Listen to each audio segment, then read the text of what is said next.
युग में आप सभी का स्वागत है। यहाँ आपको हर तरह की कहानियाँ मिलेगी।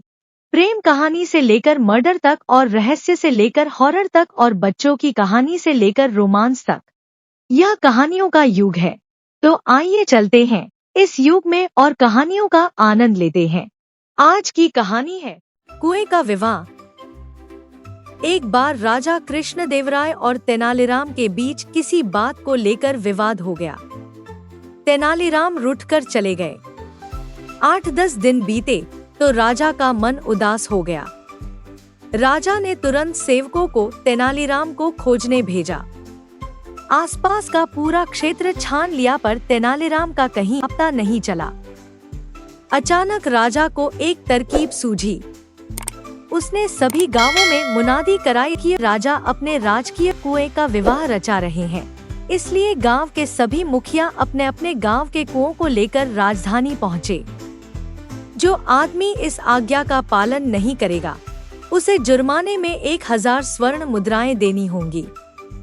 मुनादी सुनकर सभी परेशान हो गए। भला कुएं भी कहीं लाए ले जाए जा सकते हैं। जिस गांव में तेनालीराम भेष बदल कर रहता था वहां भी यह मुनादी सुनाई दी। गांव का मुखिया परेशान था। तेनालीराम समझ गए कि उसे खोजने के लिए ही महाराज ने यह चाल चली है। तेनालीराम ने मुखिया को बुलाकर कहा, मुखिया जी, आप चिंता न करें, आपने मुझे गांव में आश्रय दिया है, इसलिए आपके उपकार का बदला मैं चुकाऊंगा। मैं एक तरकीब बताता हूँ, आप आसपास के मुखियाओं को इकट्ठा करके राजधानी की ओर प्रस्थान करें। सलाह के अनुसार सभी राजधानी की ओर चल दिए। तेनालीराम भी उनके साथ थे। राजधानी के बाहर पहुंचकर वे एक जगह पर रुक गए। एक आदमी को मुखिया का संदेश देकर राज दरबार में भेजा। वह आदमी दरबार में पहुंचा और तेनालीराम की राय के अनुसार बोला, महाराज, हमारे गांव के कुएं विवाह में शामिल होने के लिए राजधानी के बाहर डेरा डाले हैं। आप मेहरबानी करके राजकीय कुएं को उनकी अगवानी के लिए भेजें, ताकि हमारे गांव के कुएं सम्मान से दरबार के सामने हाजिर हो सकें। राजा को उनकी बात समझते देर नहीं लगी कि ये तेनालीराम की तरकीब है। राजा ने पूछा, सच सच बताओ कि तुम्हें यह अक्कल किसने दी है? राजन, थोड़े दिन पहले हमारे गांव में एक परदेशी आकर रुका था, उसी ने हमें यह तरकीब बताई है, आगंतुक ने जवाब दिया। सारी बात सुनकर राजा स्वयं रथ पर बैठकर राजधानी से बाहर आए और ससम्मान तेनालीराम को दरबार में वापस ले आए और गांव वालों को भी पुरस्कार देकर विदा किया। परियों से भेंट। एक बार विजयनगर के राज दरबार में एक यात्री राजा कृष्णदेवराय से मिलने के लिए आया।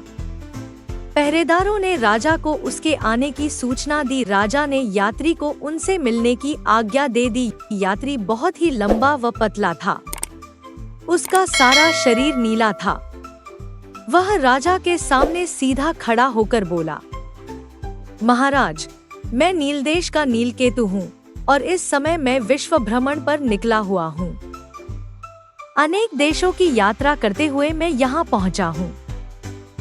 घूमते हुए मैंने अनेक देशों में विजयनगर और आपके न्यायपूर्ण शासन व उदार स्वभाव के बारे में बहुत कुछ सुना। इसीलिए मेरे मन में विजयनगर और आपको देखने व जानने की उत्सुकता और भी बढ़ गई। इसीलिए मैं आपसे मिलने व विजयनगर साम्राज्य को देखने की अभिलाषा से यहाँ आया हूँ। राजा ने यात्री का स्वागत किया और उसे शाही अतिथि घोषित किया। राजा द्वारा मिले आदर व सत्कार से गदगद होकर यात्री बोला, महाराज, मैं उस स्थान के विषय में जानता हूँ जहाँ परियां रहती हैं। मैं आपके सामने अपनी जादुई शक्ति से उन्हें बुला सकता हूँ।